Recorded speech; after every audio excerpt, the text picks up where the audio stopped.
Baiklah, Assalamualaikum warahmatullahi wabarakatuh. Saya Mepilia Mega Kurnia dengan NIM 2301010102, kelas Manajemen 4A4, mata kuliah Manajemen Strategi dengan dosen pengampu Bapak Ronald Aprianto. Baiklah, di sini saya akan menjelaskan soal studi kasus PT Hijau Lestari. PT Hijau Lestari adalah perusahaan manufaktur kemasan yang telah beroperasi selama lebih dari 20 tahun di Indonesia. Dalam beberapa tahun terakhir, perusahaan ini menghadapi tekanan dari masyarakat dan LSM lingkungan karena limbah produksi yang mencemari sungai di sekitar pabrik. Menanggapi tekanan tersebut, PT Hijau Lestari memutuskan untuk mengubah strategi bisnisnya dengan pendekatan berbasis berkelanjutan dan menerapkan program CSR berbasis lingkungan. Adapun langkah-langkah yang diambil oleh perusahaan tersebut antara lain: yang pertama, menginvestasikan dana untuk teknologi ramah lingkungan dalam proses produksi. Yang kedua, membuat program CSR berupa pembersihan sungai bersama warga setiap bulan. Dan yang ketiga, memberikan edukasi lingkungan di sekolah-sekolah sekitar pabrik. Dan yang terakhir yaitu mengganti sebagian besar kemasan plastik menjadi biodegradable.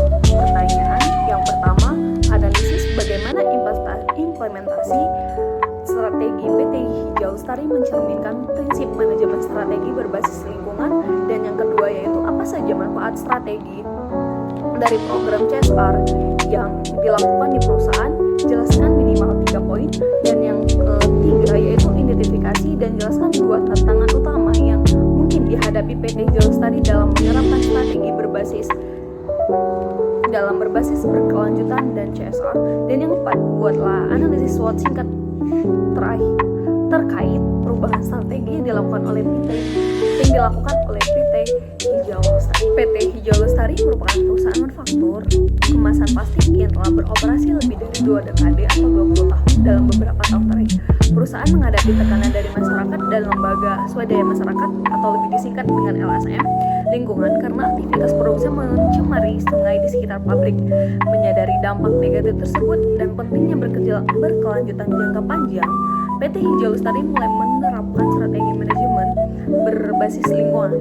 Strategi ini ditunjukkan melalui beberapa langkah penting, antara lain investasi pada teknologi ramah lingkungan yang bertujuan mengurangi limbah dan pencemaran, serta penggantian sebagian besar produk kemasan menjadi produk biodegradable. Strategi ini memperlihatkan bahwa perusahaan mulai menyelaraskan proses bisnisnya dengan prinsip-prinsip berkelanjutan dan bertanggung jawab secara sosial. Tidak hanya itu, PT Hijau Lestari juga menjalankan program CSR (Corporate Social Responsibility) yang berfokus pada pelestarian lingkungan dan pemberdayaan masyarakat.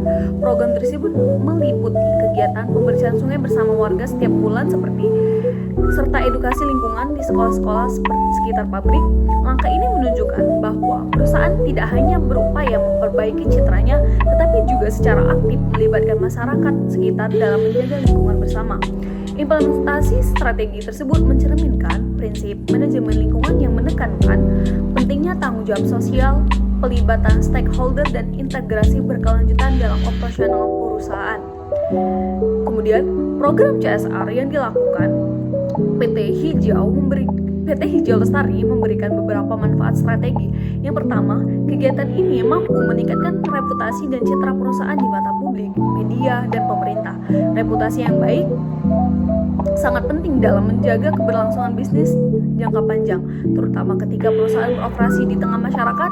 Yang kedua, perusahaan dapat memperoleh keunggulan kompetitif dengan mengembangkan produk kemasan ramah lingkungan yang sesuai dengan tren pasar dan kesadaran konsumen yang semakin tinggi terhadap isu lingkungan. Hal ini menjadi nilai tambah dalam menarik pelanggan. Yang ketiga, dengan melibatkan warga sekitar dalam kegiatan lingkungan, hubungan antara perusahaan dan komunitas menjadi lebih kuat. Ini menciptakan suasana kerja dan kondusif dan mengurangi resiko konflik sosial yang dapat mengganggu operasional perusahaan. Namun, dalam menjalankan strategi berbasis berkelanjutan dan CSR, PT Hijau Lestari juga menghadapi tantangan. Tantangan pertama adalah biaya investasi yang lebih besar untuk membeli dan mengoperasikan teknologi ramah lingkungan. serta produksi kemasan biodegradable yang umumnya lebih mahal dari plastik biasa. Tantangan kedua adalah perubahan internal, khususnya dalam budaya kerja dan sumber daya manusia. Tidak semua karyawan manajer siap beradaptasi dengan pendekatan baru ini. Diperlukan pelatihan dalam komunikasi yang kuat untuk memastikan seluruh pihak dalam perusahaan mendukung transformasi menuju bisnis yang lebih berkelanjutan. Dan yang terakhir, dari analisis SWOT, PT Hijau Lestari memiliki kekuatan berupa peningkatan reputasi dan produk inovatif yang ramah lingkungan. Hal ini dapat meningkatkan daya saing dan memperluas pangsa pasar. Namun, kelemahan utama terletak pada tingginya biaya investasi awal serta perubahan. Di sisi lain, peluang besar datang dari meningkatnya kesadaran konsumen dan pentingnya produk berkelanjutan serta dukungan dari pemerintah terhadap industri hijau. Meski demikian, ancaman tetap ada seperti munculnya pesaing yang lebih dahulu menerapkan strategi serupa dan kemungkinan regulasi lingkungan yang semakin ketat. Oleh karena itu, keberhasilan strategi sangat bergantung pada komitmen jangka panjang perusahaan, kolaborasi dengan stakeholder, serta berkemampuan berinovasi dan beradaptasi terhadap perubahan.